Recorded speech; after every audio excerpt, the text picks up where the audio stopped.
দুনিয়ায় সবচেয়ে কঠিন কাজ কোনটা কেউ কি বলতে পারেন? জানা আছে?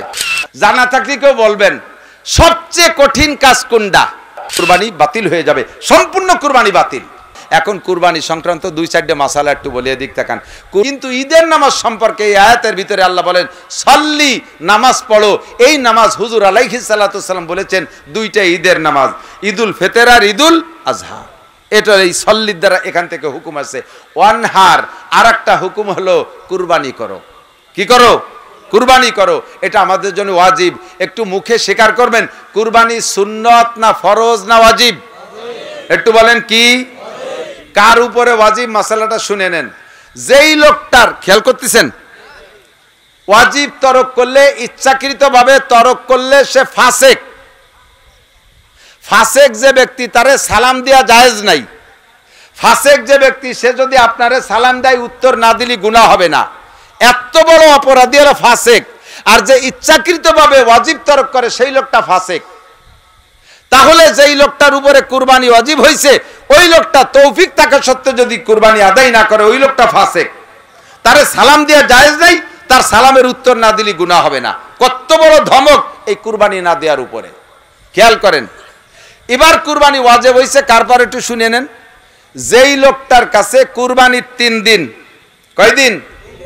কুরবানির 3 দিন, 10 তারিখ, 11 তারিখ, 12 তারিখ যাদের, এই 3 দিন, খেয়াল করতেছে না মনে হয়, এই 3 দিন যার কাছে দিনাদায়িক পরিশোধের পরে 1,05,000 টাকা বর্তমান সময়ের দাম হিসেবে 1,05,000 টাকা যদি এই 3 দিনকের কাছে নগদ টাকা থাকে তাহলে ওই লোকটার উপরে কুরবানি ওয়াজিব। দোকানে ব্যবসার পুঁজিতে থাকুক, ব্যাংকে থাকুক, ঘরে থাকুক, যে কোনো ভাবে যদি এই 3 দিন তার কাছে 1,05,000 টাকা থাকে, 52.5 ভরির উপর দাম, তাহলে ওই লোকটার উপরে কুরবানি ওয়াজিব। এই লোকটা যদি কুরবানি না দেয়, নবী পাক বলেন মা ওয়াজাদা সাআতান লিআইয়ুদাহিয়া ওয়া লাম ইউদাহি ফালা ইয়াকরুবান্না মুসাল্লানা। যার উপরে কুরবানি ওয়াজিব হয়েছে ওই লোকটা যদি কুরবানি না দেয়, তুই ঈদগার কাছে আসবি না, তোর জন্য ঈদের নামাজ না। ঈদের নামাজ পড়তে পয়সা লাগে না, এই জন্য লাফাতি লাফাতি চলে এসো। আর কুরবানি করতে পয়সা লাগে বলে ওটার দ্বারা তুমি নাই। দলীয় আগে কুরবানি কিনে তারপরে ঈদের নামাজ পড়তে আসিস।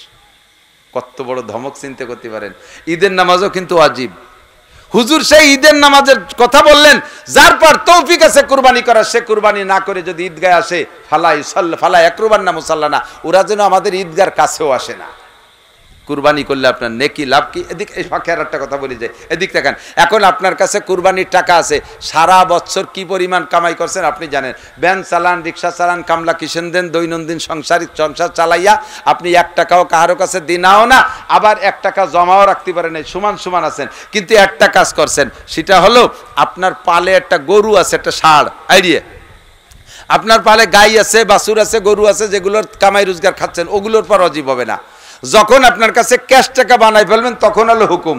এবার খেয়াল করেন, আপনার পালে একটা ষাঁড় আছে, একটা এড়ে গরু আছে, এই ডেরে পাইলে ভুষে বড় করছেন, কুরবানির উপলক্ষে হাটে, কুরবানির 2 দিন আগে হাটে বিক্রি করছেন 2.5 লাখ টাকা। এই 2.5 লাখ টাকা ক্যাশ আপনার কাছে আছে, বাস আপনি ধনী হয়ে গেছেন, ওর থেকে আপনার কুরবানি দেওয়া ওয়াজিব। এমনকি তাই বলে কি সারা বছর ভরি একটা গরু পাইলে বড় বানাইছি, তাহলে সেই গরুটাই তো বই দিয়ে দেবো? আল্লাহ কয় তোমার কাছে অত বড় গরু চাচ্ছি রে, তুই ওই 2.5 লাখ টাকাতে 10,000 টাকা দিয়ে একটা ছাগল কিনে দাও, তাতেই হয়ে যাবে। 10,000 টাকা দিয়ে একটা ছাগল কিনে দাও, অথবা 10,000 টাকা দিয়ে একটা ভাগ থাকো, 7 ভাগের 1 ভাগ, তাতেই তোমার ওয়াজিব আদায় হয়ে যাবে। তোমার ওই 2.5 লাখ টাকা বেশি আবার 2.5 লাখ টাকা দিয়ে আরেকটা কিনে আমি কুরবানি দিতে কই না।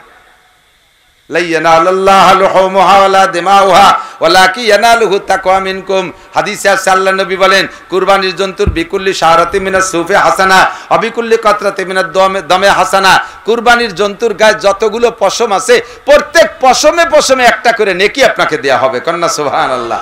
যত ফুটা রক্ত পড়বে অতটা নেকি আপনাকে দেয়া হবে। সুবহানাল্লাহ। আর এর সব কিছু আপনি খাবেন, আপনি ব্যবহার করবেন। আল্লাহ কয় আমার কাছে ওর গোশত মাংস চামড়া কিচ্ছু আসে না, সবই তোমরা ব্যবহার করো। ওয়ালাকি ইয়ানালুহু তাকওয়া মিনকুম, তোমার তাকওয়া খোদা ভীতিত্ব আল্লাহর প্রতি আন্তরিকতার ভালোবাসাটা আমার কাছে আসে।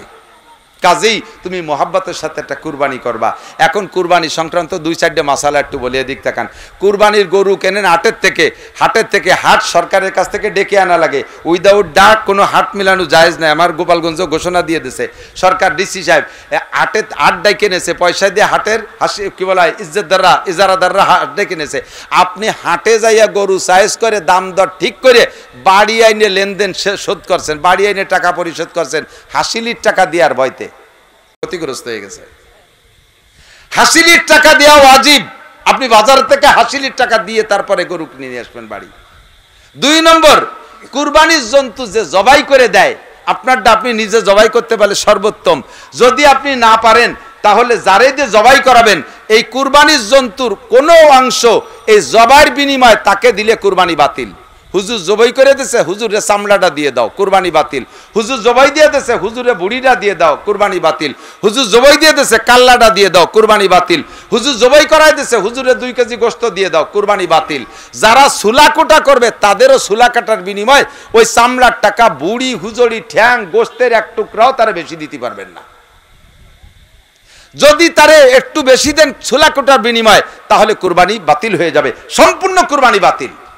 তাহলে কি হবে? তাহলে বিনি পয়সায় কেউ চুলি কুটে দেবে না? বিনি পয়সা না, বিনা পারিশ্রমিকে কেউ চুলবে কুটবে না। যাদেরকে দিয়ে সুলাকুটা করাবেন মাসালাটা তাদেরকে বলে দেবেন, ওই তোমরা আল্লাহর রাস্তে করো, নইলে যারা 5 জনে সুলাকুটা করবা আমি 5 জনের 5 পাঁচা 2500 টাকা দেবো, সুলিয়ে কুটে দিয়ে যাওয়া।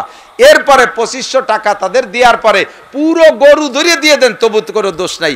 কিন্তু বিনিময় হিসেবে 1 টুকরা গোশত দিলেও কুরবানি বাতিল। কথা কি বোঝা গেছে? সমাজে সমস্যা আছে না নাই? এখনো পর্যন্ত আছে। আর একটা কথা খেয়াল করেন, আপনাদের এদিকে প্রথা আছে কিনা আমি জানি না, জায়গায় জায়গায় আছে। এক মহল্লায় 10টা গরু কুরবানি হবে, এই 10টা গরু 3 ভাগের 1 ভাগ গোশত ভাগ করে 1 ভাগ 10 গরুর থেকে এক জায়গায় জমা করে, 10 গরুর গোশত এক জায়গায় জমা করে আবার বাড়ি বাড়ি সব বাড়ি ভাগ করে দেয়। ধনী গরিব এক সাইডে, যে ওই জায়গা জমা দিয়েছে তারও 1 ভাগ দেয়, তারও দেয়। জায়গায় জায়গায় আছে, এই জন্যই বলতেছি, ইউটিউবে চলে যাবে তো আজ, এই জন্যই বলতেছি খেয়াল করেন। তারও 1 ভাগ দেয়। এই ভাগটা তার নিয়া কেমন? যেই গোশত ভাগ করে সবাইরে দেশে তার থেকে 1 ভাগ তারও দেশে, ওই গোশের মধ্যে ওই লোকটার দেয়া গোশও আছে না? তাহলে আর হাদিসে আসছে কোন জিনিস দিয়ে সেই জিনিস আবার ফেরত নিয়া বমি হইরে খাওয়ার মতো। কোন জিনিস কেউকে দিয়ে সেই জিনিস আবার নিজে ফেরত নেয়া, এটা বমি করে খাওয়ার মতো। আপনি গরিবদের উদ্দেশ্যে দান করে দিয়েছেন 3 ভাগের 1 ভাগ, আবার সেই জায়গা থেকে ভাগেরটা নিয়েছেন, তাহলে আপনার দেয়া জিনিস আপনার নেওয়া হচ্ছে না? এই বমি হইরে খাওয়ার মতো এই কামের মধ্যে যাবেন না। যার যার স্বাধীন মতে দেবেন। আর একটা জিনিস খেয়াল করবেন, গোশত দেওয়ার জন্য গরিবদের হাতে দেবেন, খুব যত্ন সহকারে দেবেন, তাচ্ছিল্যের সাথে দেবেন না, ব্যঙ্গ ঠাট্টা করে দেবেন না, খারাপ গোশত দেবেন না। চুটির গোশত, সিনের গোশত, ভাষার গোশত, মোটা গোশত সব নিয়ে আপনার কয়বর বই তুইছেন ডিপ ফ্রিজ, আর যত আড়গোল বাঙ্গাড়ি বুঙ্গড়ি এই নিয়ে গরিবকে দেওয়ার জন্য বইছেন জুড়ি বেরিয়ে নিয়ে। গরিবরা কয় আল্লাহ দেখলে সর্বনাশটা করলো কি, আর একখান মারিয়ে দিয়েছে তার সিলভারের গাড়ির তলা ফুটে এবারে চলে গেছে।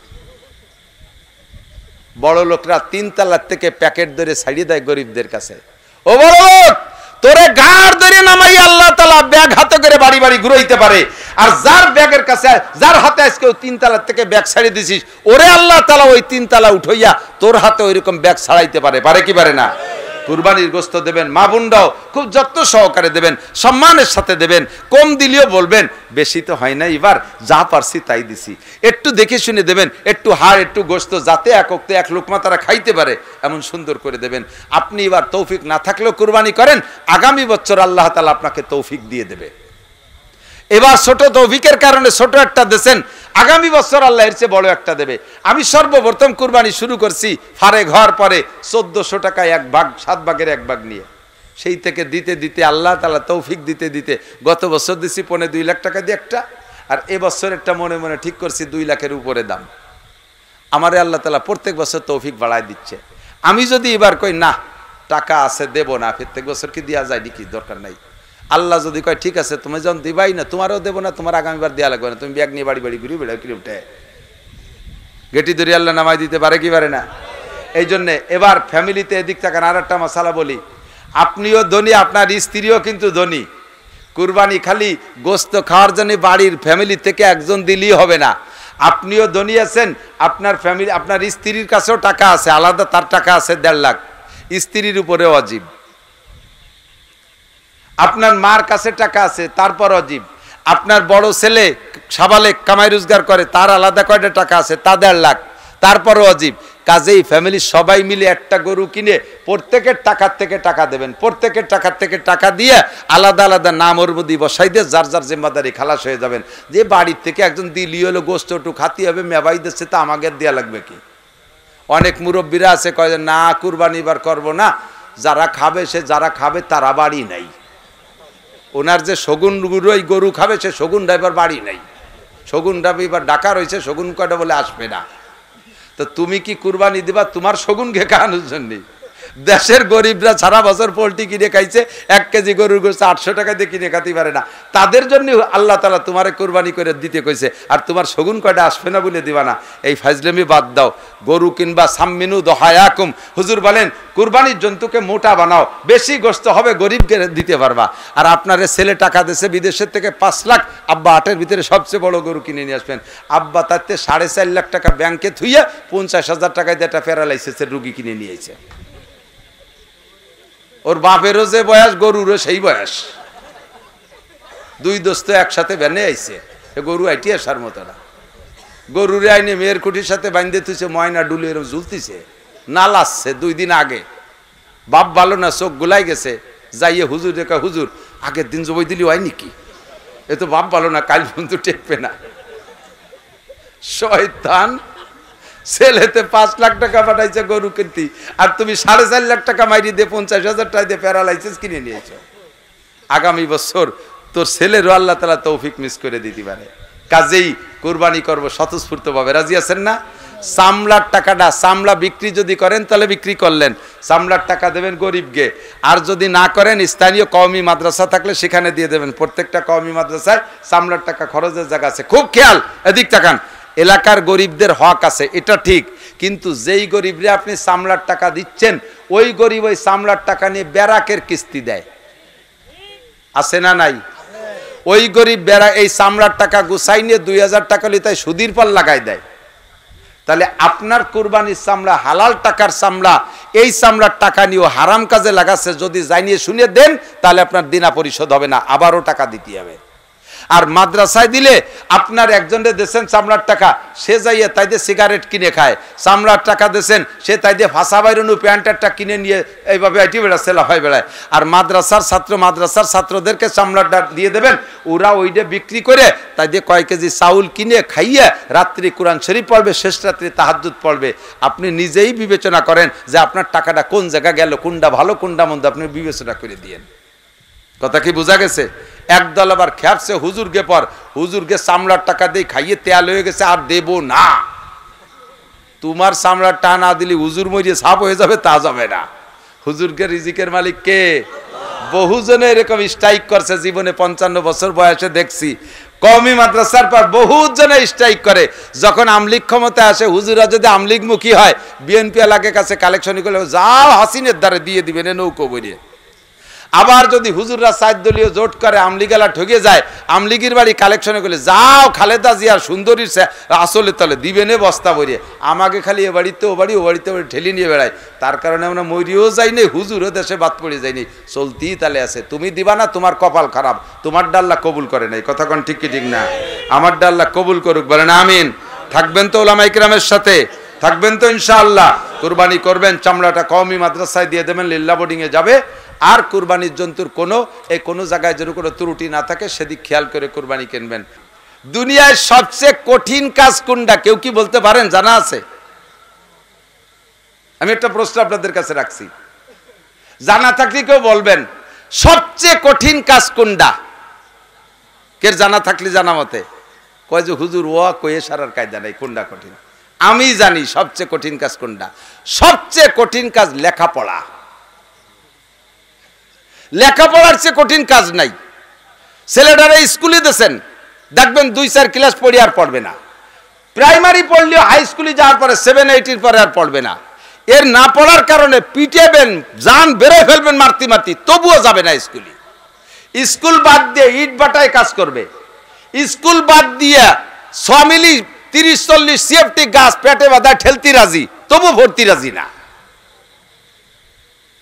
কতক্ষণ পড়ার বয়সে আমার মাদ্রাসার ছাত্র পুরন কবরস্থানের ভাঙ্গা কবরের মধ্যে যে ফলাইছে, যে জায়গা দিনই যাইতে ভয় লাগে যে ওই জায়গা গেলি পারা ফেরেশতারা জিজ্ঞেস করলো মার রব্বুকা, সেই পুরন ভাঙ্গা কবরের মধ্যে ফলাই রয়েছে আমার এক সাথী ছাত্র বয়সে, দিনিয়ে যাইতে সে জায়গা ভয় পাই।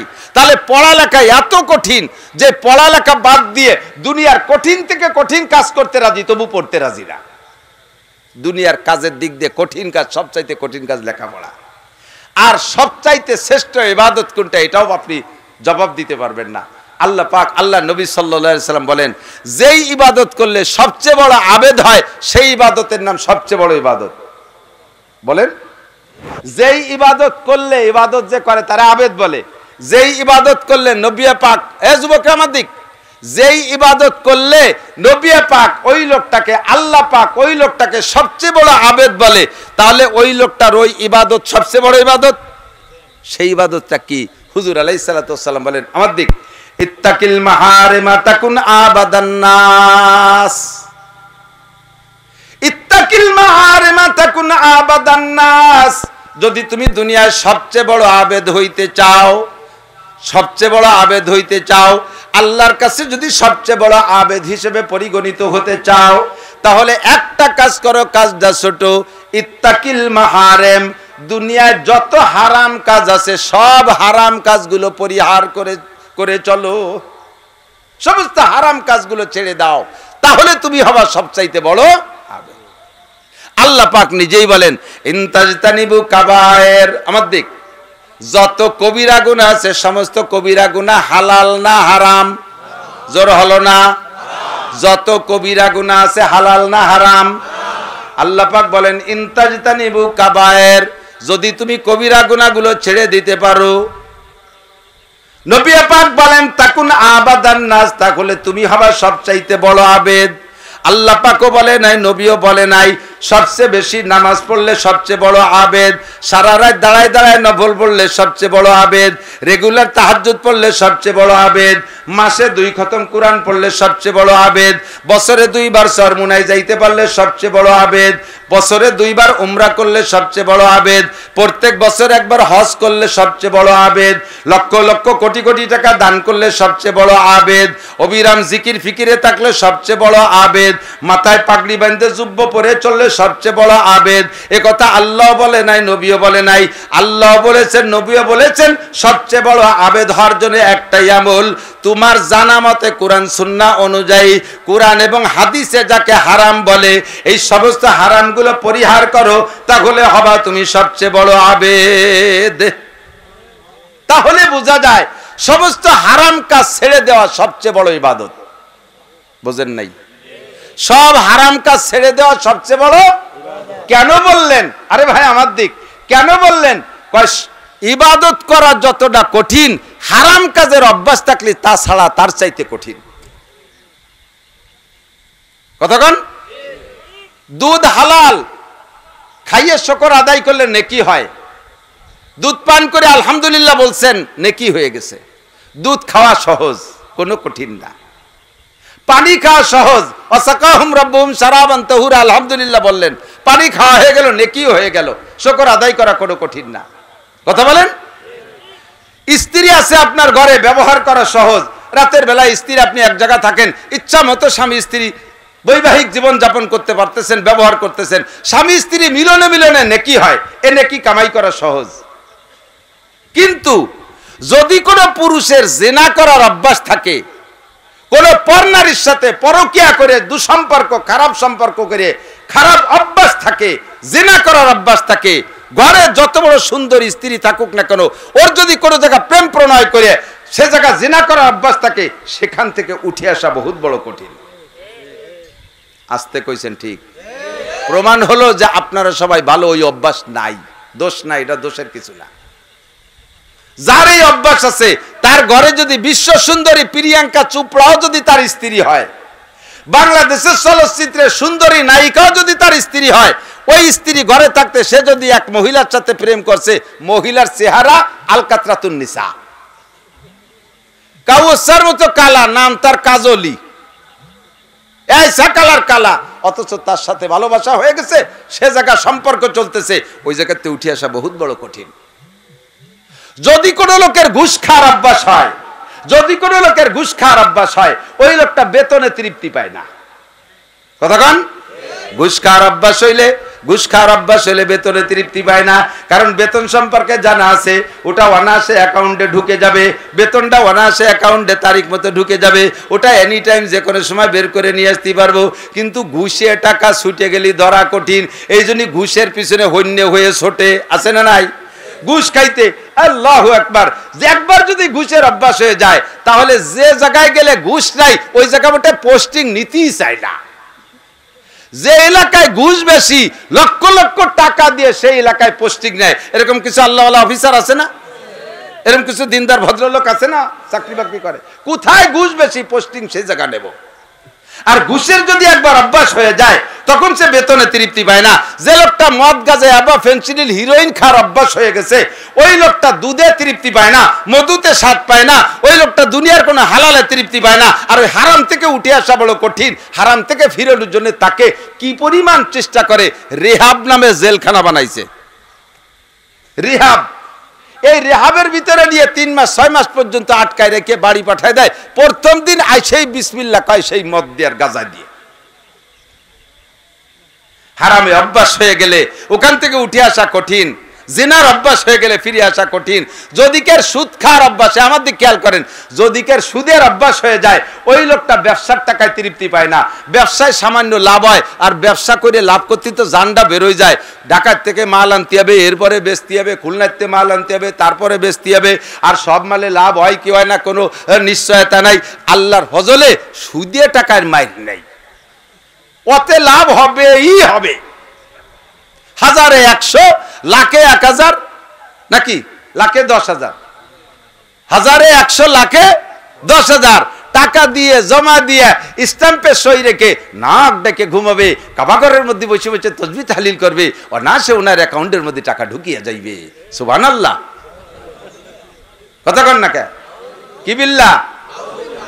সুদখোর হাজি, সুদে টাকা দিয়ে যদি হজে যাও, ফেরেশতারা ওই জায়গা জুতো নিয়ে বসে রয়েছে, তুই এয়ারপোর্টে নাম লিয়ায় খালি।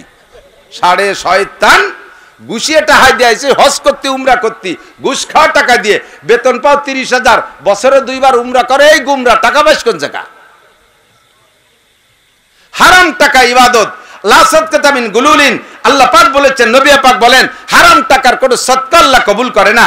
হারাম টাকা ঘুষ খাইয়া, সুদ খাইয়া, চুরি করে, ডাকাতি করে, কন্ট্রাক্টের মাল মারিয়ে দিয়ে, রাস্তায় কন্ট্রাক্টরের মাল দেশে এই পরিমাণ মাল রাস্তায় খরচ করবা, লামসাম খরচ করে মোটা টাকা মারিয়ে দিয়ে, সেই টাকা দিয়ে মসজিদের টাইলস কিনে দেয়, এসি কিনে দেয়। তোমার এই এসির বুয়ো না মসজিদ, তোমার এই টাইলসের ভুয়া না ভুকা না মসজিদ। আল্লাহ তোমার ধর্ম, আল্লাহর ধর্ম তোমার এই হারাম টাকার কাছে ভুকা না। কথা বলুন ঠিক কি ঠিক না? এর জন্য হুজুর বলেন, ইত্তাকিল মাহারেম, যদি সবচেয়ে বড় আবেদ হইতে চাও, তাহলে হারাম কাজ ছেড়ে দাও। হারামের বহুত ক্লাসিফিকেশন আছে। আল্লাহ পাক বলেন, ইনতাজতানিবু কাবায়ের, যদি কবিরা গুনাহ ছেড়ে দিতে পারো, নুকাফির আনকুম সাইয়্যাতিকুম, তোমাদের সগীরা গুনাহ আমি আল্লাহ বিনা তওবায় ক্ষমা করে দেব।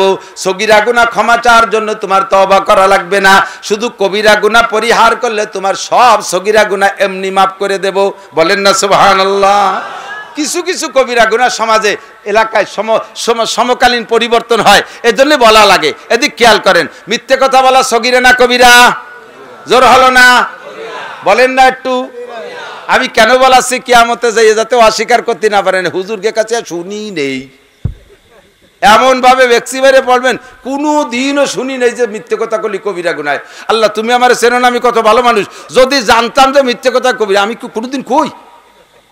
এই বলে মুখ মসবেন কাউর মতো। কাউয়ে দেন কিছু খাইয়ে ডালের সাথে বাড়ি ভর দেয়, কিছু খাইনি। এই কাকের মতো মুখ মসবেন যে কোনোদিন শুনি নেই। এই জন্য মস্ক করাই দিলাম। মিথ্যে কথা বলা সগীরা না কবিরা? গীবাত করা সগীরা না কবিরা? গীবাত বোঝেন? এই বিষয়টা একটু বুঝতে হবে। একটু কষ্ট করেন, একটু কষ্ট করেন, মুহাব্বতের সাথে একটু কষ্ট করেন। শুনবেন শুনবেন। গীবাত হলো আসাদ্দু মিনাজ জিনা। আগে বোঝেন গীবাত কারে কয়। আমি মাওলানা নাসির একটা অন্যায় করছি, আপনার সামনে ধরা পড়ে গেছি অন্যায়টা করিয়া, আমি নিজেও লজ্জিত অন্যায়টা করিয়া, আমি রাতের বেলা আল্লাহর কাছে ক্ষমা চেয়ে নিছি, তওবা করছি আমি। আপনি আমাকে সমাজে খাটো করার জন্য, সমাজে আমাকে খাটো করার জন্য, দাগি করার জন্য মানুষের কাছে যেখানে সেখানে আমার ওই দোষটা চর্চা করতেছেন, এর নাম গীবাত। হয়তো বলবেন যে এটা তো আমি বানাই বলতেছি না, হুজুর করছে তাই কইতেছি। কয় হাদিসে বলে এই জন্যই তো গীবাত, আর হুজুর করে নাই এটা যদি হুজুরের নামে বানায়, বানাওটি করো, মিথ্যা কথা বানাও, তাহলে তার নাম অপবাদ। তার নাম কি? অপবাদ।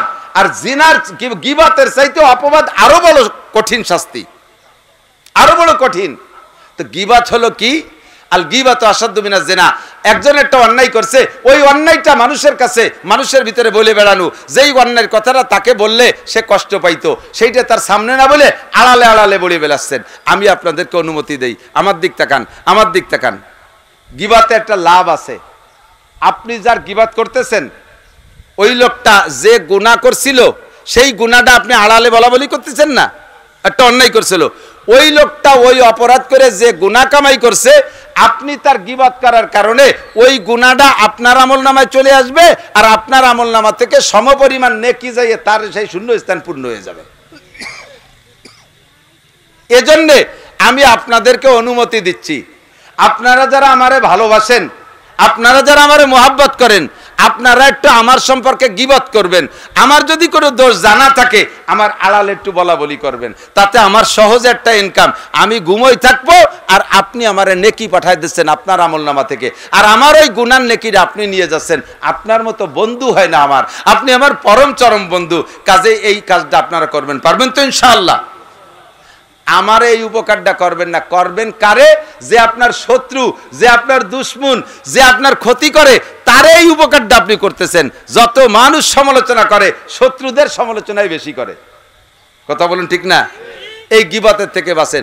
গান গাওয়া, গান শোনা জায়েজ না না জায়েজ? আরে কথা কয় না। হালাল না হারাম? বাজনা, বক্স, ডেক্স, ঢোলের বাড়ি, গিটার, হারমোনিয়াম, এই কনসার্ট করা, বিবাহ অনুষ্ঠান, মুসলমানি অনুষ্ঠানে বড় বড় বক্স নিয়ে বড় বড় ধুম ধাড়াক্কা গান বাজনা গাওয়া বাজানো, এগুলো হারাম না হালাল? হালাল না হারাম? একটু বলেন না, হারাম না হালাল? হালাল না হারাম? জোর হলো না? বলছেন তো? কিয়ামতে আর আমার কোনো বিপদ নেই, আমার দায়িত্ব আমার খালাস।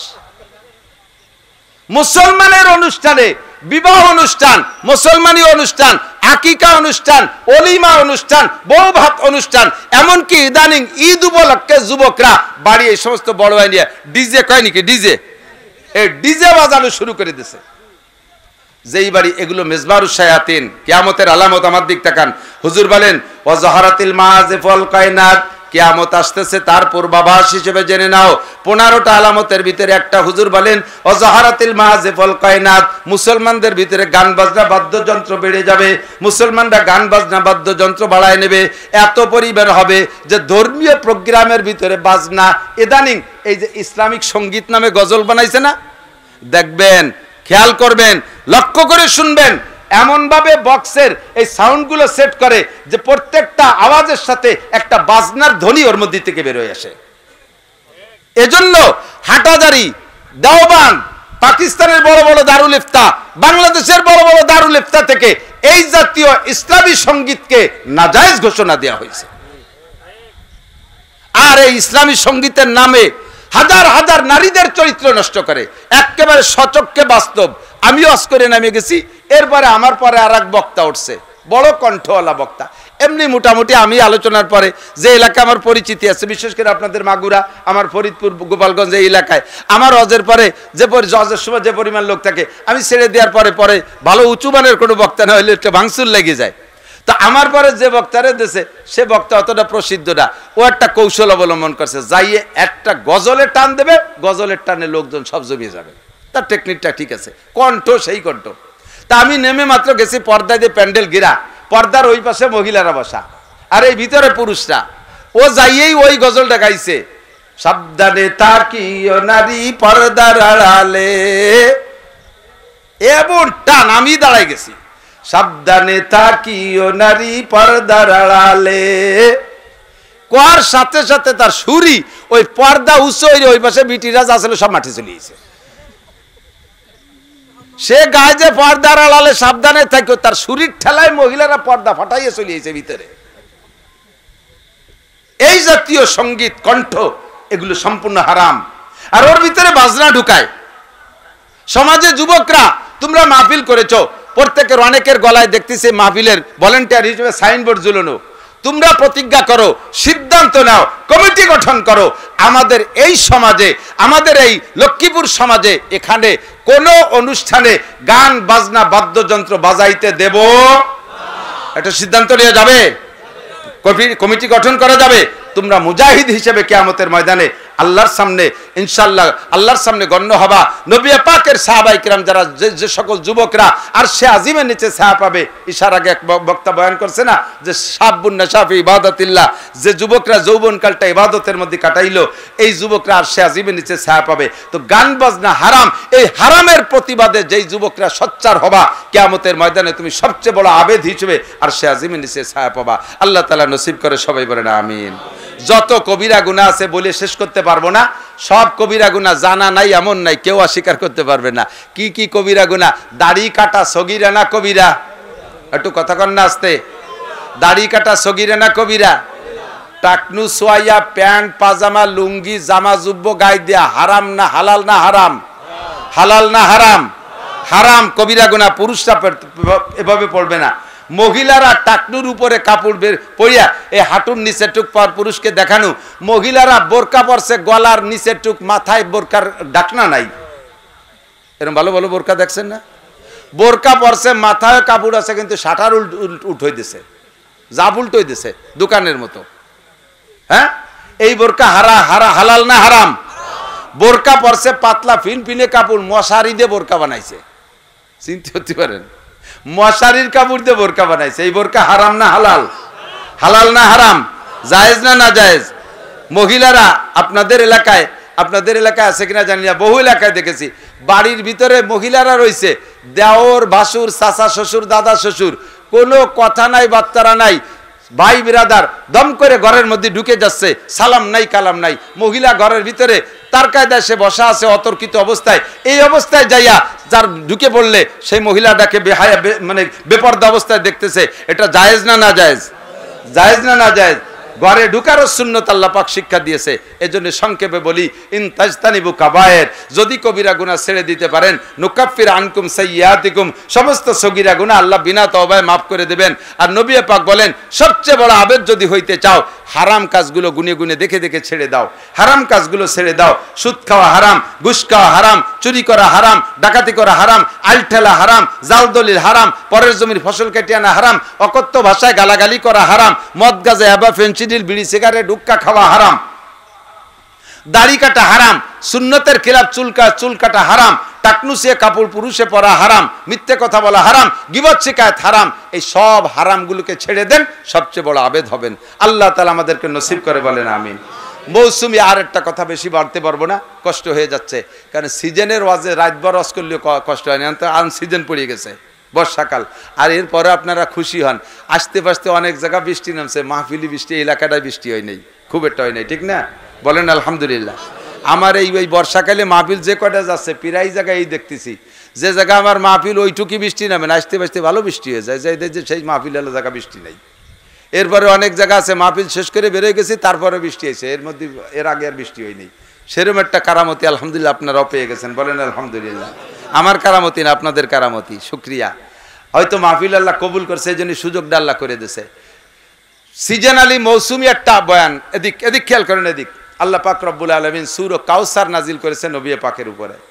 আরবের কাফেররা হুজুরকে ধিক্কার দিত, মোহাম্মদ আবতার, মোহাম্মদ আবতার।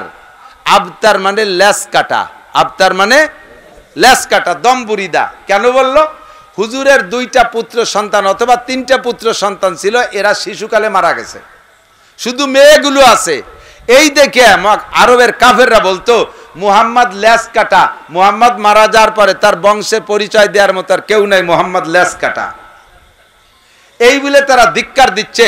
আল্লাহ পাক নবী পাককে সান্ত্বনা দেওয়ার জন্য বললেন সূরা কাউসার নাজিল করে দিয়ে, ইন্না আতাইনাকাল কাউসার, হে নবী ওরা কি বলল আপনি দুঃখ নিয়েন না, আপনাকে যে নিয়ামত দিয়েছি সেটা হলো হাউজে কাউসার।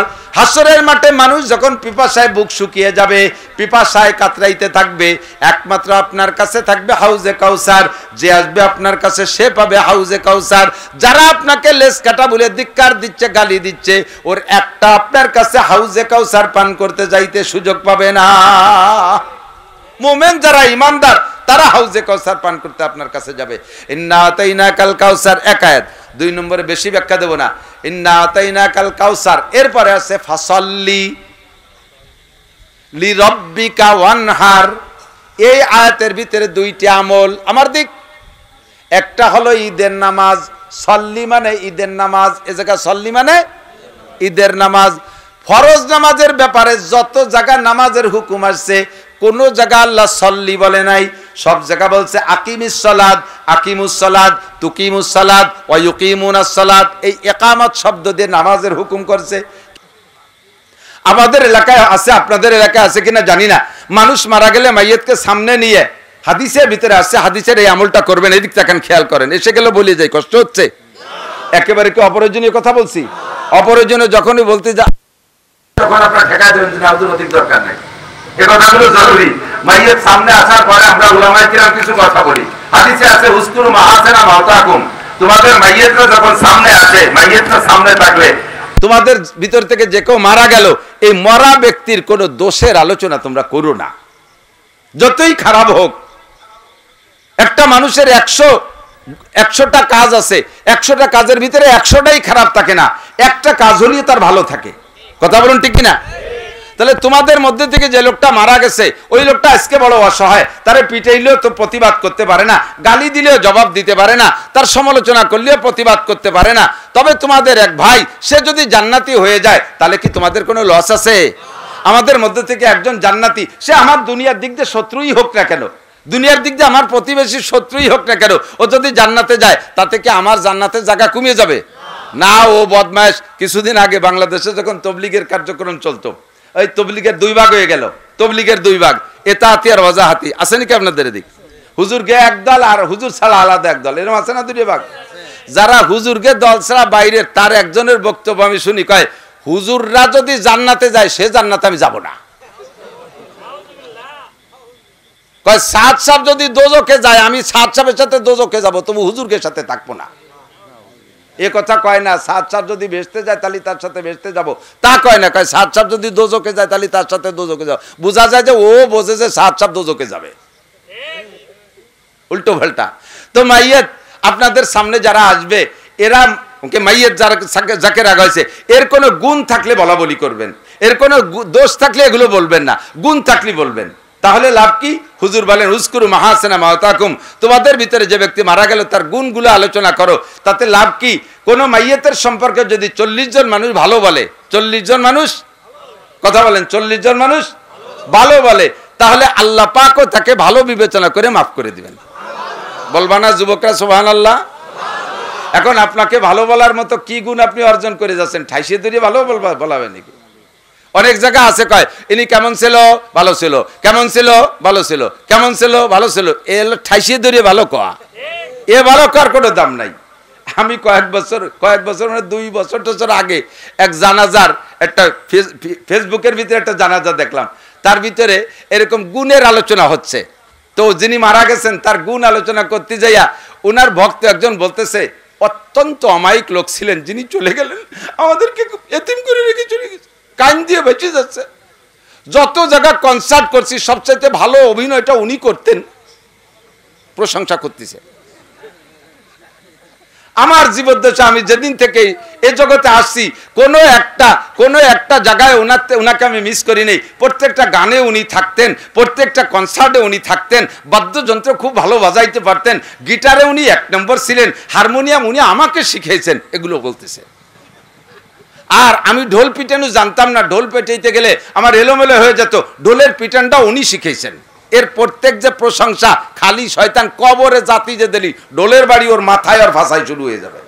কথা বলুন ঠিক না? প্রশংসা কি এই যে করতে হবে নাকি? আপনি মরার পরে আপনার সর্বপ্রথম প্রশংসাটা আসতে হবে কি দিয়ে? উনি নামাজি ছিলেন। উনি কি ছিলেন? নামাজি ছিলেন, ঠিক না? নামাজি ছিলেন।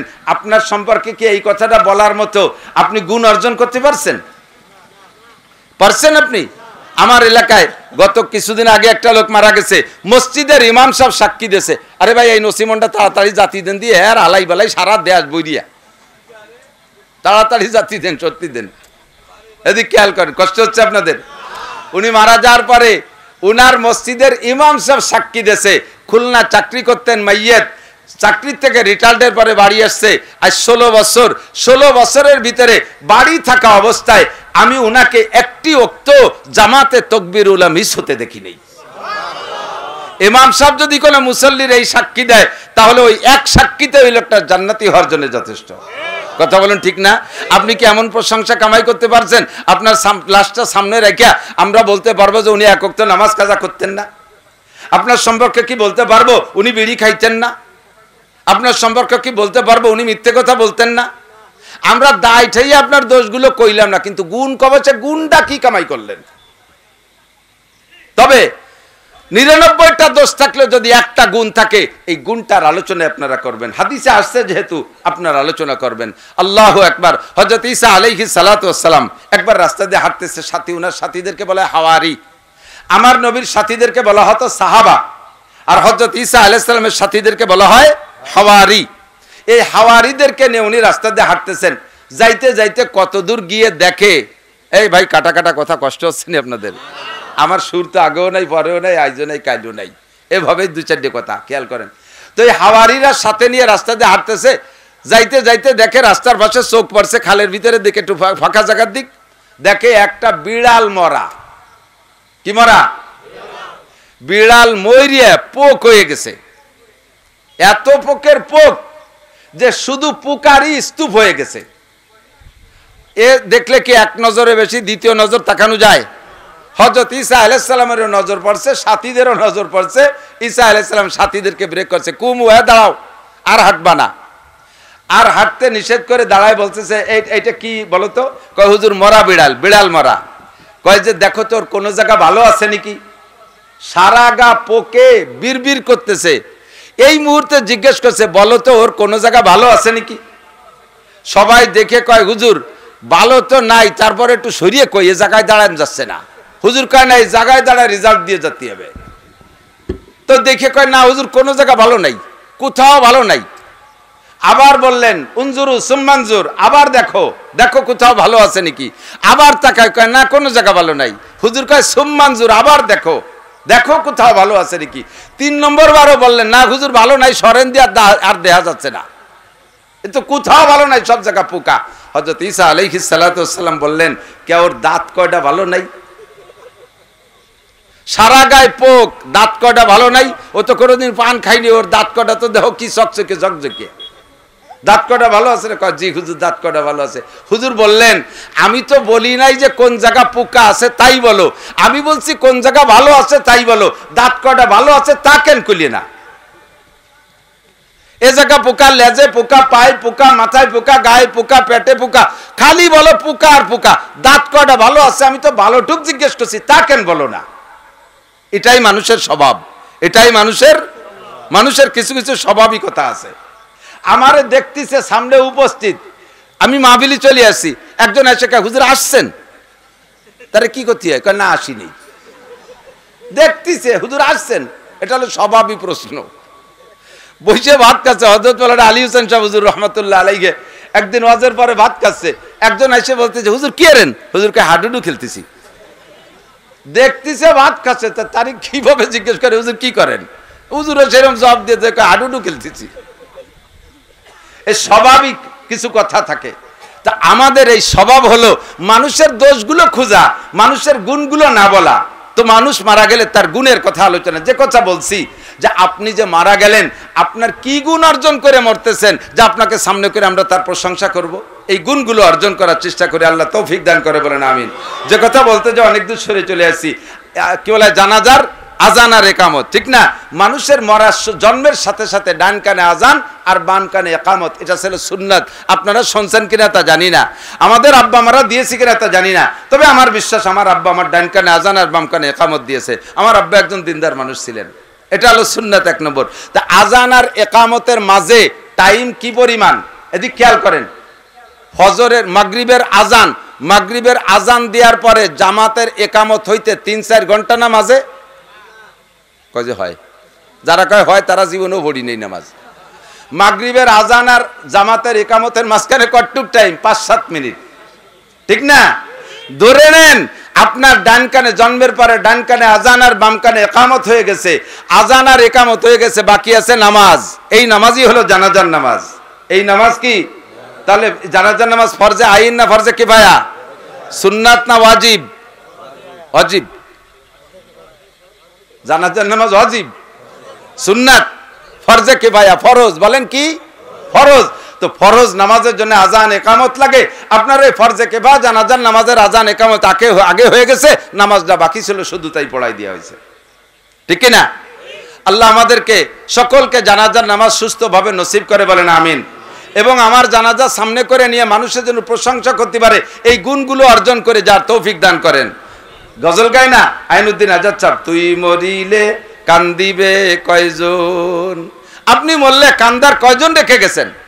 আরে বাড়ি যারা আছে তারা বিলাপ করবে, কাঁদবে। একজন মরলে সারা বাংলাদেশ কাঁদে, এরকম আছে না নাই? একজন মরলে সারা বাংলাদেশ কান্দে, আর আরেকজন মরলে বউও কান্দে না। একজন মারা গেছে তো বিটিরা দেন, মহিলারা মানুষ কান্দার সময় এই কান্দে, খালি কান্দে না, সাথে সাথে গীত গায় আর কান্দে। পুরুষরা কান্দে, চোখ দিয়ে পানি পড়ে, শব্দ করলে একটু করে, কিন্তু কথা কয় না। বিটিরা কান্দে আর কথা কয়, এদিক আছে নাকি সে নিয়ম? দেখবেন গীত গায় আর কান্দে। তো এক মহিলা স্বামী মারা গেছে, এ মহিলা কান্দেই না, কারণ স্বামী যা নির্যাতন করছে সারা জীবন ভরে, তাতে ওই স্বামী মরে গেলে আর তার জন্য কান্দা আসতেছে না, আর খুশি হয়েছে, শয়তান মরছে বাঁচছি। প্রতিবেশী এক মহিলা এসে বলতেছে, আপা একটু কান্তি, আর না কানলে মানুষ মাইন্ড করবে না। তার মানে তোমার অন্য জায়গায় যোগাযোগ আছে, এইডে মরছে সেই জায়গায় যাচ্ছি পারবে না, এই কয়ে সন্দেহ করবে না, একটু কান্দো।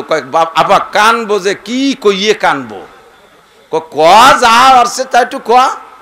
তো কান্তিছে আর কইছে, বাবা কোনোদিন টেঙ্গারি দে সারা বাড়ই নেই বাবা রে ভাই, বাবা কোনোদিন মুনাই দে সারা মারি নেই বাবা রে ভাই। তুমি এমন আমল করে গেছো যে তোমার স্ত্রীও তোমার জন্য কাঁদতে চায় না। আবার তুমি সমালোচনায় পঞ্চমুখ, এ ভালো না, ও ভালো না, সে ভালো না, সারা দুনিয়ার মানুষের সমালোচনা করো। নিজে কতটুকু প্রশংসিত হয়ে মরতেছি, এটা কি পিছনের দিক খেয়াল করছি কখনো? আল্লাহ তাআলা আমাদের প্রশংসিত হয়ে মরার তৌফিক দান করে, সবাই বলে আমিন। ফাঁকে ওই জায়গা অল্প একটু ওয়াজ করে আসি। মনে আছে সাইয়্যিদাতু নিসাই আহলিল জান্নাহ, জান্নাতি নারীদের নেত্রী হযরত ফাতেমা, জোরে বলেন কে? ফাতেমা, হাসান হুসাইনের মা, যুবকদের লিডার হাসান হুসাইন তাদের মা, শেরে খুদা আলীর স্ত্রী, বিশ্বনবী মুহাম্মদুর রাসূলুল্লাহর কলিজার টুকরা কন্যা ফাতেমা রাদিয়াল্লাহু তাআলা আনহা স্বামীর খেদমতে সারাটা রাত এক গিলাস পানি হাতে করে দাঁড়িয়ে, স্বামীর খেদমতে এক গিলাস পানি হাতে করে সারাটা রাত দাঁড়িয়ে খেদমত করেছে। আমার দেশের মা বোনরা, ভাই এদিক তাকান, আপনারা আমরাও মেয়েদেরকে বিয়ে দেওয়ার সময় বিয়েই রে বলে দেই, জামাইয়ের বাপরে বলে দেই বিয়েই। আমার মাইয়েডা এতদিন আমাদের বাড়ি ছিল, জীবনেও এক গিলাস পানি ডালি খাই নেই। এই 17 বছর আমরা গালে উঠোই ভাত খাইছি। তার মানে কি যে তুমিও বাড়ি নিয়ে আমার মাইয়েডারে খাটাই ফিটাই খাইও না, এইভাবে আদরে আল্লাহদের রাখো। এই কথা বলবেন কেন?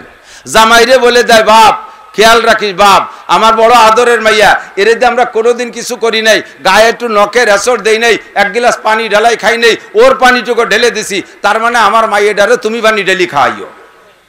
এই যে মাইয়েরে অলসতার ট্রেনিং দিয়ে পাঠাইতেছেন, ওই মাইয়া ওই বাড়ি যে টিকতে পারবে না। মেয়েকে শিখাই দেবেন, শ্বশুর বাড়ি যাবি, তোর 1 নম্বরে স্বামীর খেদমত ওয়াজিব, স্বামীর খেদমত ফরজ, এইটা তুই করবি। 2 নম্বরে শ্বশুর শাশুড়ি, আজকে থেকে আব্বা মা শ্বশুর শাশুড়ি। মহিলাদের বিবাহের আগ পর্যন্ত জন্মদাতা আব্বা মা তাদের খেদমত অবিল ওয়ালিদাইনি ইহসানা, এই আয়াতের দ্বারা আব্বা মার খেদমত। যখন মেয়েদের বিয়ে হয়ে যায়, শ্বশুর বাড়ি চলে যায়, তখন শ্বশুর শাশুড়ি হয়ে যায় আব্বা মা। তুমি আজকে থেকে খেদমত চেঞ্জ করে দাও, আব্বা মা বলে আমাদের যে খেদমতটা করতে, এই খেদমত আজকে তুমি শ্বশুর শাশুড়িরে করবা। সেই বাড়ির সবচাইতে বেশি কাজ তুমি করবা, মা রান্না করে খানা খাবা, বাজারে খানা খাবা না। ইদানিং দেখেন আশ্চর্য, সব অনলাইন হয়ে গেছে। একটু পয়সাওয়ালা যারা, এই বাড়ির মহিলারা রান্না বান্না করে খাবে না, অনলাইনে অর্ডার দিয়ে 3 বেলা জায়গায় বসে খাবে। এমন গাইতু গরু হয়েছে, গড়িয়ে গরু। বিভিন্ন জায়গায় রেস্টুরেন্ট, রাস্তাঘাটে, রাস্তায় বড় বড় হোটেল হয়ে গেছে। বিকেল বেলা দেখা যায় গাড়ি ভরে নিয়ে অফিসারদের বউরা, শিল্পপতিদের বউরা, পয়সাওয়ালাদের বউরা, কন্ট্রাক্টরের বউরা এই জায়গা যাইয়ে ওখানে বসে খাবে, রান্না করে খাবে না। আরে পরে রাতের খাওয়া নিজে হাতে করে রান্না করে খাওয়া, এর মজাই একটা আলাদা। কথা বলেন ঠিক না? যে কথা এসে যায় বলে যাই, আপনি আপনার ছেলেরেদে বাজার করাবেন, আপনি ওই বাজার খাইয়ে মজা পাবেন না। আপনি বাজারে যাবেন, আপনার রুচি সম্মত চাহিদা অনুযায়ী দেখে দেখে মাছটা ভালো লাগছে, এই মাছটা কিনবো, লাউ এইটা ভালো লাগছে, এইটা কিনবো। ওই কেনার সময় চোখে যেটা ভালো লাগছে চয়েস করে করে কিনছেন, ওই কিনা থেকে নিয়ে রান্না করে খাওয়া পর্যন্ত ওই খাদ্যটার ভিতরে আপনার আত্মিক একটা টান তৈরি করে থাকে। এটা কখন রান্না করবে, এই কই মাছ কখন রান্না করবে, বড় ইলিশ কখন রান্না করবে, সেই থেকে জিভের ভিতরে পানি বাড়তে তালে তালে থাকে। এরপরে সেই খাবার স্ত্রী রান্না করে দিলে তার ভিতরে যে মজা, ওই আটুরে বাজারে বেটারা রান্না করে তুইছে, সেই জায়গা যাইয়া কিনে খাবেন, সেই মজা আপনি পাবেন না। মহিলাও নিজে হাতে রান্না করলে যে মজা, এই মজা অন্য কোথাও পাওয়া যাবে না। মেয়েদেরকে অলসতার ট্রেনিং দিয়ে শ্বশুর বাড়ি পাঠাবেন না, তাদের কর্মঠর প্রশিক্ষণ দিয়ে পাঠাবেন। হযরত ফাতেমা রাদিয়াল্লাহু তাআলা আনহা স্বামীর খেদমতে যদি এরকম করতে পারে, আমার দেশের মা বোনরা স্বামীর কাপড় ধুয়ে দেবে না, স্বামীর কোনো খেদমত করতে রাজি না। ভালো করে জেনে নেন, এসে গেছে একটু বলে যায়, ওয়াজের দিকে চলে যাব, ওয়াজ রয়েছে অন্য জায়গা। ছোট্ট করে বলে যাই, স্বামীর খেদমতে আপনি মারা ন্যূনতম হাত্তা লুকমাতে ফিহে, যদি কোনো মহিলা তার স্বামীর মুখে একটা কুল বরই, একটা কমলা লেবুর দানা, একটা ডালিমির দানা, এক লুকমা খাবার স্বামীর মুখে মোহাব্বতের সাথে তুলে খাওয়ায় দেয়, তাহলে ওই মহিলার আমল নামায় 7 বড়ি স্বর্ণ আল্লাহর রাস্তায় সদকা করে দিলে যেই নেকি, সেই নেকি আল্লাহ তাআলা দিয়ে দেয়। মহিলাদের ইনকাম করে একেবারে সহজ, পরিশ্রম কম, পারিশ্রমিক বেশি। মোহাব্বত করে স্বামীর একটু হালকা খেদমত, স্বামী রাত্রে শুয়ে আছে, মাথার মধ্যে চুলের মধ্যে আঙ্গুল ঢুকাই দিয়ে হালকা একটু মেসেজ চাপ দিচ্ছে, স্বামী আরামে ঘুমাক। প্রত্যেক একটা চাপ দিয়ে 7 বড়ি স্বর্ণ আল্লাহর রাস্তায় দান করার সওয়াব। স্বামীর জুতা জোড়া সোজা করে দিলে 7 বড়ি স্বর্ণ দান করার সওয়াব। এমনকি গায়ে একটা ঘামাসি গোটা দেখছে, এই ঘামাসির গোটাটা যদি স্বেচ্ছায় মোহাব্বতের সাথে স্ত্রী গায়ের থেকে মেরে দেয়, তাহলে মহিলার আমল নামায় 7 বড়ি স্বর্ণ দান করার সওয়াব। স্বামী মাঠের থেকে কষ্ট করে এসে ঘরে বসছে, একটা হাত পাখা তাল পাখা, অথবা ঘরে যদি কারেন্টের ফ্যান থাকে, সুইচটা অন করে স্বামীর গায়ে বাতাস চালু করে দিয়েছে, সুইচ অন করতে যে দেরি, তার আমল নামায় 7 বড়ি স্বর্ণ দান করার নেকি লিখতে একটু দেরি হয় না। যদি কারেন্ট ফ্যান না থাকে, ফ্যান চালাই দিতে হবে। ফ্যান তাই বলে যেন কনকনে শীতের রাত্রি, পুষ মাসের রাত্রি আছে, স্বামী বইছে আর ফ্যান চালাই দিলেন, সে সময় আপনার এই 7 বড়ি নেকি স্বর্ণ দান করার নেকি নিতে হলে গায়ে একটা কম্বল জড়াই দিতে হবে, কম্বলটা লেপটা গায়ে উঠে দিলে 7 বড়ি স্বর্ণ দান করার সওয়াব। আপনি স্বামীর জুতো জোড়া সোজা করে দিলে 7 বড়ি, ওযু বানানোর পানি গরম করে দিলেন শীতকালে, 7 বড়ি স্বর্ণ দান করার সওয়াব। মহিলাদের পায়ে পায়ে কদমে কদমে আল্লাহ তাআলা নেকি কামাই করার ব্যবস্থা করে দিয়েছে। দুঃখের বিষয় হলো চলমান জগৎটা এমন পরিস্থিতিতে এসে পৌঁছে গেছে, নারীদেরকে স্বামীদের থেকে বিচ্ছিন্ন, সমান অধিকারের নামে নারীদের স্বামী স্ত্রী যে সম্পর্ক, এই যে ভালোবাসাটা, এই যে খেদমতের আদান প্রদানটা, এটা একেবারে বিলুপ্ত করার একটা ষড়যন্ত্র। কথা বলুন ঠিক কি না? সমান অধিকার, এই কথাটা বলতেই তো লজ্জা লাগে। সমান অধিকার বহুত ব্যাখ্যা আমরা কইতে পারি, কিন্তু সব কথা তার মাইকি কোয়া যায় না। তো সবচাইতে ছোট্ট একটা কথা বলি, সমান অধিকার যদি দেন, তাহলে এতদিন মহিলারা বাচ্চা পেটে গর্ভধারণ করছে, এখন থেকে বিটারা করবে। সমান অধিকার ভাগ করি, একদিন মহিলা আদম আলাইহিস সালাম থেকে এ পর্যন্ত মহিলারা বাচ্চা পেটে গর্ভধারণ করছে, এখন তো বিটাকে পেটে ঢুয়ে দেন, সম্ভব? কোথাও সম্ভব না। আর রিজালু কাওয়ামুনা আলান নিসা, আল্লাহ তাআলা পুরুষদেরকে নারীদের উপরে প্রাধান্যতা দিয়ে সৃষ্টি করেছে। পুরুষের হাড় শক্ত, কণ্ঠ মোটা, গায়ে শক্তি বেশি, মেধা বেশি। দুইজন মহিলা সাক্ষীর পরিবর্তে একজন পুরুষ সাক্ষী যথেষ্ট। দুইজন মহিলা সাক্ষীর যতটুকু গুরুত্ব, একজন পুরুষ সাক্ষীর সেই গুরুত্ব আল্লাহ তাআলাই তার পক্ষ থেকে এভাবে ভাগ করে দিয়েছে। আপনি কেন তাদেরকে সমান অধিকার দেবেন? আদৌ কোনোদিন পারবে? কথা বলেন, পারবে? কোনোদিনও পারবে না। আল্লাহ তাআলা হেফাজত করুক। মেয়েরা এই প্রশিক্ষণ সেখান থেকে নেবেন। যে কথা বলতে যে অনেক দূর সরে চলে আসছে, আজান মনে আছে নাকি? আজান 5 ওয়াক্ত নামাজের জন্য মসজিদে কি হবে? আজান হবে। তবে হজ ও ফরজ এর জন্য মানুষকে ডাকতে হবে। এই আজানটা ইব্রাহিম তুমি দিয়ে দাও। কাবাঘর নির্মাণের পরে মাকামে ইব্রাহিমের উপরে দাঁড়াইয়া, মাকামে ইব্রাহিম, হাজী সাহেব, হাজী কেউ আছেন নাকি? হাজী সাহেব, মাশাআল্লাহ, হাজী আছে, হাজী আছে। হাজী সাহেবরা দেখেছেন না কাবাঘরের পাশে মাকামে ইব্রাহিম? কাছের ছবিতেও দেখছেন কাবাঘরের পাশে একটা কাছের বাক্স, খুব সুন্দর একটা লালটিনের মতো দেখা যায়। ওর ভিতরে একটা পাথর আছে। এই পাথরটার নাম হলো মাকামে ইব্রাহিম। ইব্রাহিম আলাইহিস সালামকে আল্লাহ তাআলা কাবাঘর নির্মাণের অর্ডার করেছেন। তো হাতে যতদূর নাগাল পাইছে অতদূর পর্যন্ত ইসমাইল পাথর আগে দিচ্ছে আর ইব্রাহিম আলাইহিস সালাম গাচ্ছে। জিব্রাইলকে বলছে, ভাই জিব্রাইল, কাবাঘরকে এতটুকু উঁচু, আর তো হাতে লাগল পাচ্ছি না। আর এই শেষ সময় তো আর মক্কায় বাঁশ নাই যে ভাড়া বান্ধে উঁচু হবে, তাহলে বাঁশও নাই, ভাড়া বান্ধার ব্যবস্থা নেই, আমি কাবাকে এই পর্যন্ত ছাদ দিয়ে দেবো? কয় যে না, আরো উঁচু হবে। কতটুকু উঁচু হবে? কয় যে আরো উঁচু হবে, যেখানে গেলে আপনার যতটুকু মাপ আছে আল্লাহই বলবেন, আমি বলে দেবো, সেই জায়গা থেমে যাবেন। এখন সেই উঁচু পর্যন্ত উঠবে কি দিয়া? ইসমাইল আলাইহিস সালাম ছোট্ট একটা পাথর এনে দিয়েছে। এই পাথরের উপরে দাঁড়াইয়া আর একটা পাথর গাঁথা যায়, একটু একটা, মেলা বড় পাথর না, ছোট্ট একটা পাথর। এই পাথরের উপরে দাঁড়াইছে। আরে ভাই খেয়াল করেন, মানুষের গায়ে কত ওজন হইলে আর পাথর কত নরম হইলে মানুষ পাথরের উপরে দাঁড়াইলে পাথরের উপরে পায়ের ছাপা পড়তে পারে?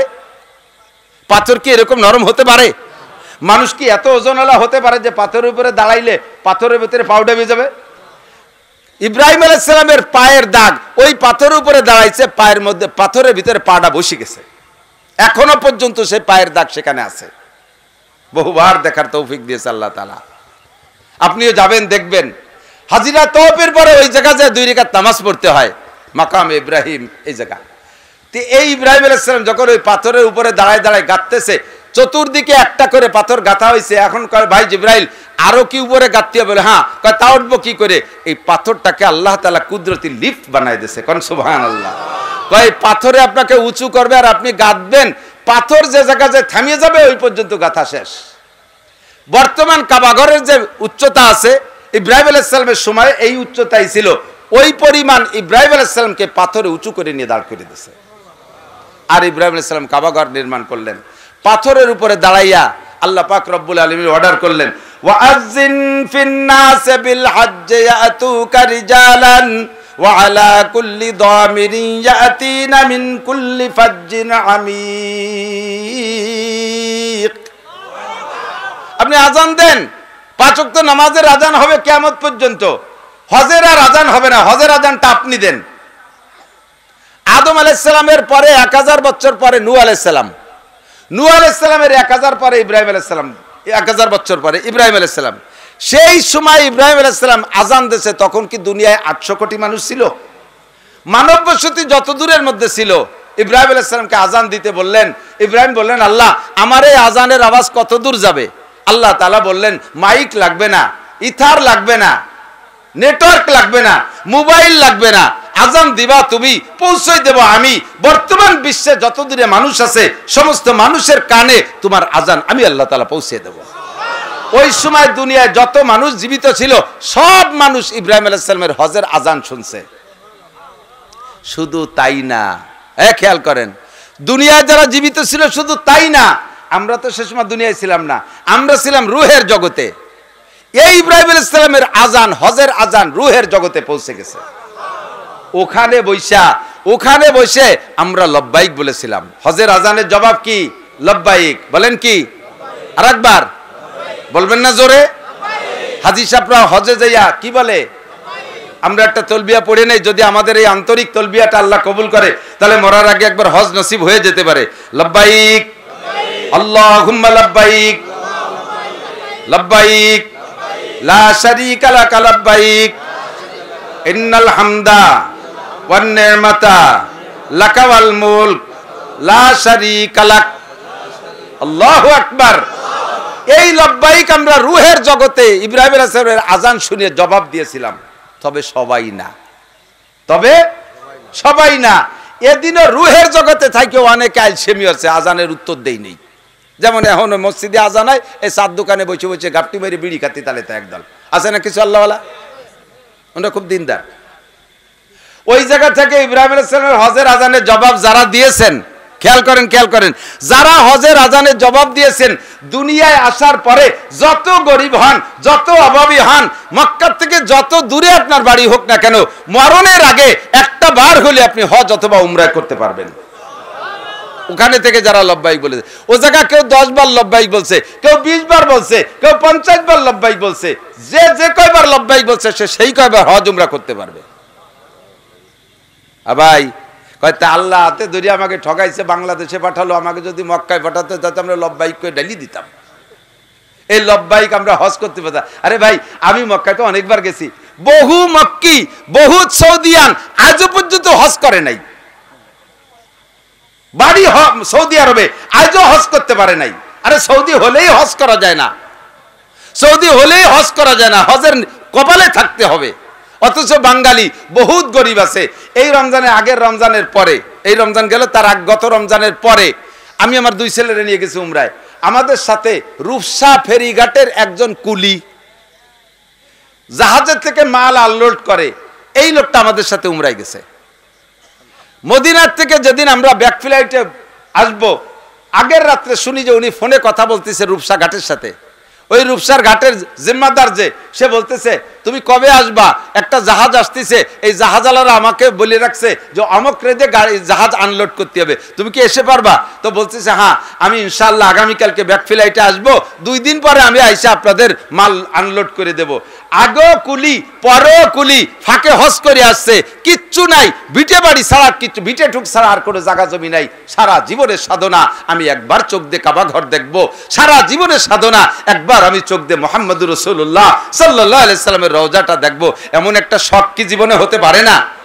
রহে মেরা মাসকান হাওয়ালিয়ে কাবা, বনে মেরা মদফান দিয়ারে মদিনা। ঘরদারে যতবার দেখবা কোনোদিন তৃপ্তি শেষ হবে না। সারা জীবন ভরেও যদি দেখেন কোনোদিন আপনার চোখ ফিরাইতে পারবেন না।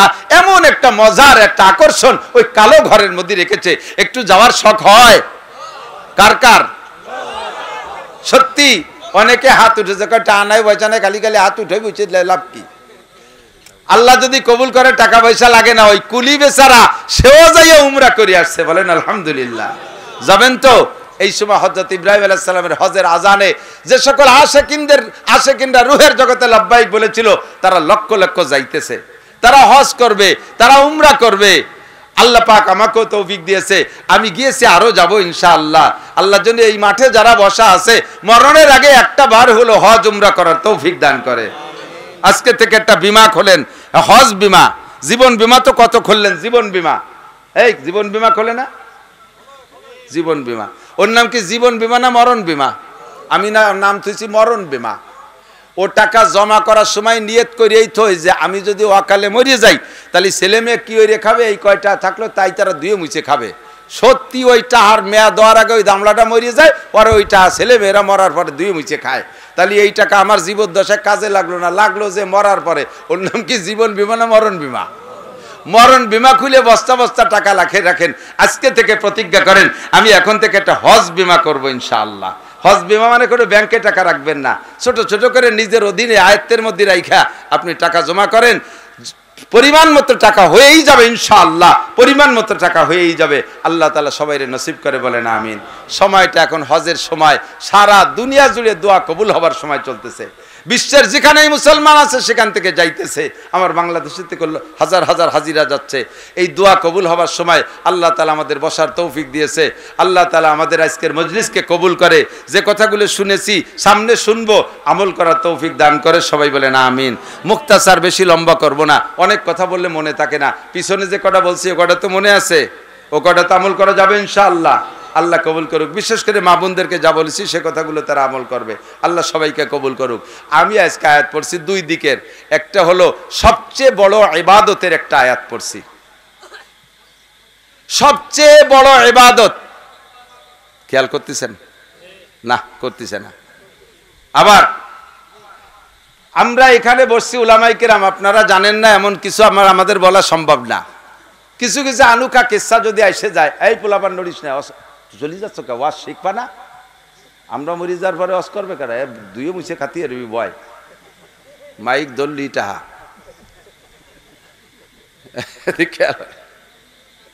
সবচেয়ে বড় ইবাদত, খেয়াল করেন। আবার বলি,